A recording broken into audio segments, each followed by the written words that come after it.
The following opinions are solely those of BoatTEST.com and its test captain. Hi, Captain Greg for BoatTEST.com, and today we're going to perform a full features inspection and performance evaluation of the all-new Sun Odyssey 490, Jeanneau's latest edition and flagship of its walk-around series. So let's climb aboard and get underway. We motored out onto the fairway. Power was supplied by her 80 horsepower Yanmar sail drive engine that easily pushed the boat to over 6 knots. She was outfitted with a 118% jib and roller furling main. Fully unfurling both sails, we commenced testing. The Sun Odyssey 490 has an overall length of 47 feet 3 inches, a waterline length of 43 feet 5 inches, and a 14-foot 8-inch beam. Her keel draws 7 feet 4 inches, though our test boat had the shoal draft option, measuring 5 feet 4 inches. And with a crew of 4, including our cameraman, we had an estimated test weight of 26,380 pounds.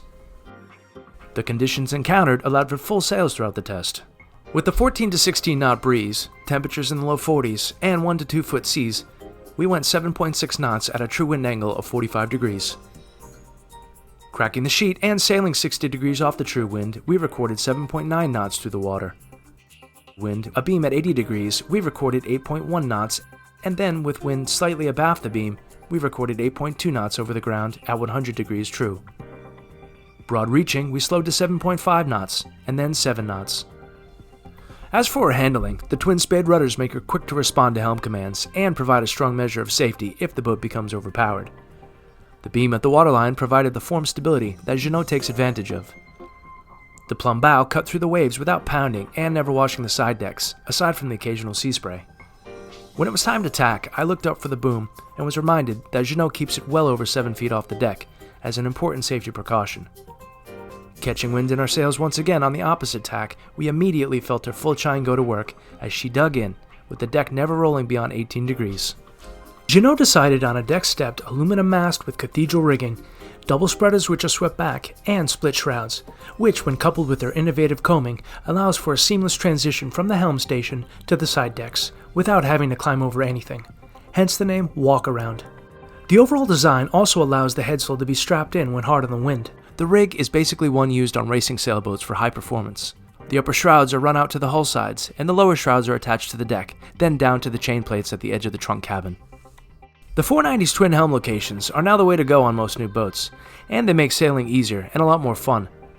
High combing keeps water out of the cockpit, and along with their hard chine, twin rudders, and balanced sail plan provide a dry ride.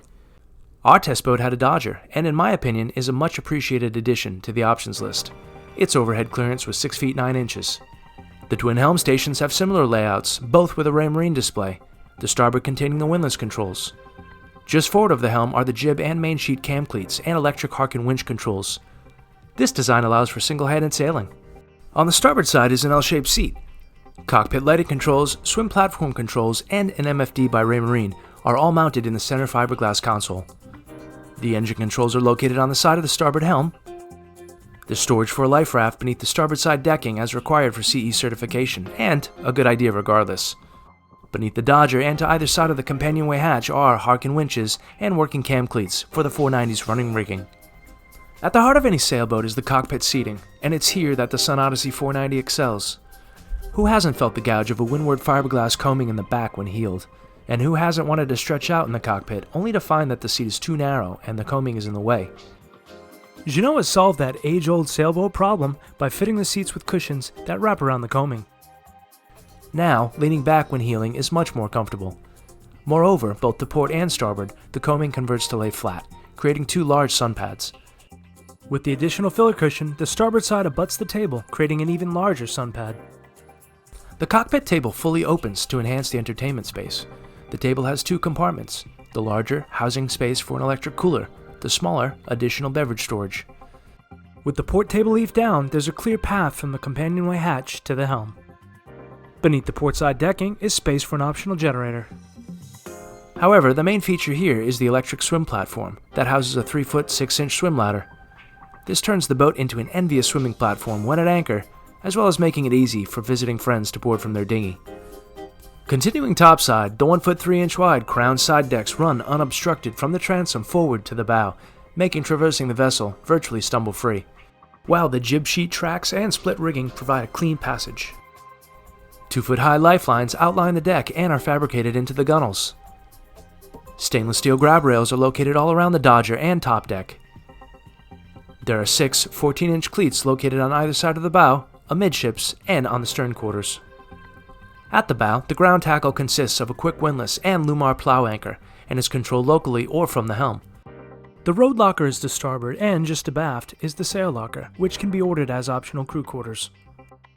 Just beneath the Dodger, we access the companionway entry. Mind the 7-inch step up and make use of the grab handles, which are located just on the inside. The companionway consists of 4 steps and descends at a 35-degree angle. With a combination of natural lighting, light tones, and having dropped the height of some of the cabinetry, the 490 appears very roomy. The wood bulkheads and cabinetry are manufactured Alpi wood with horizontal grain. All cabinets, tables, and counters are finished with rounded corners, which act as handholds while moving about. There are 4 overhead hatches, and there's recessed lighting throughout the entire salon area. Port and starboard, behind the seating and the galley backsplash, is a fore and aft handy trough for stashing items. The port is the 490's nav station, with the port and starboard sides of the seat cushions raised to keep the navigator in place while sailing.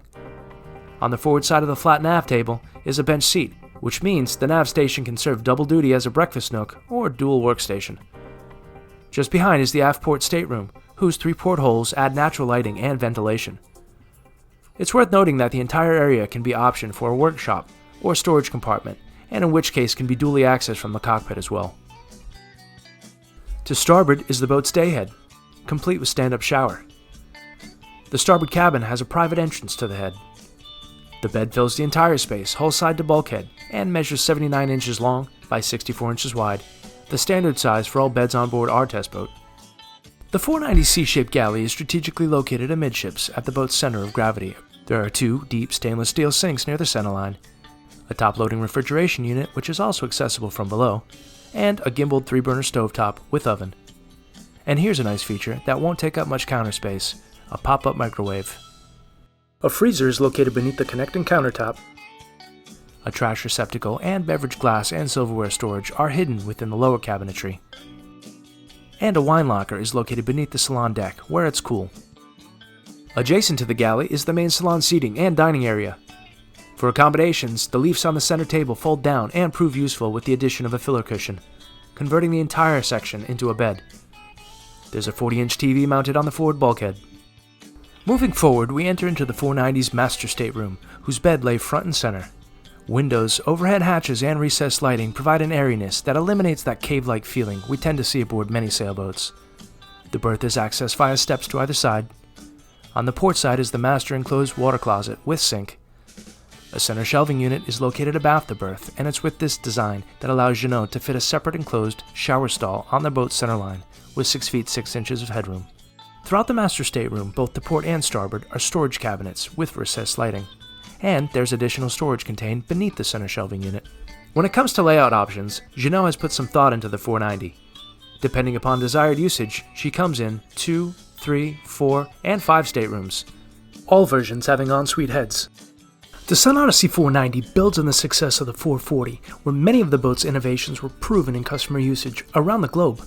And with the 490, it doesn't matter if you're day sailing or stocked up for the long haul, she's easy to sail short-handed or even single-handed, because virtually all the lines are led back to within reach of the helm. Accessories like self-tailing power winches, roller-furling headsail and mainsails, and an autopilot all act as extra crew members. Those, together with her performance-shaped hull, remarkable interior volume, innovative deck space, and comfortable ride, make her a great addition to the Sun Odyssey fleet. For BoatTEST.com, I'm Captain Greg, and that's my full features and performance evaluation of the Sun Odyssey 490 from Jeanneau's Walkaround series.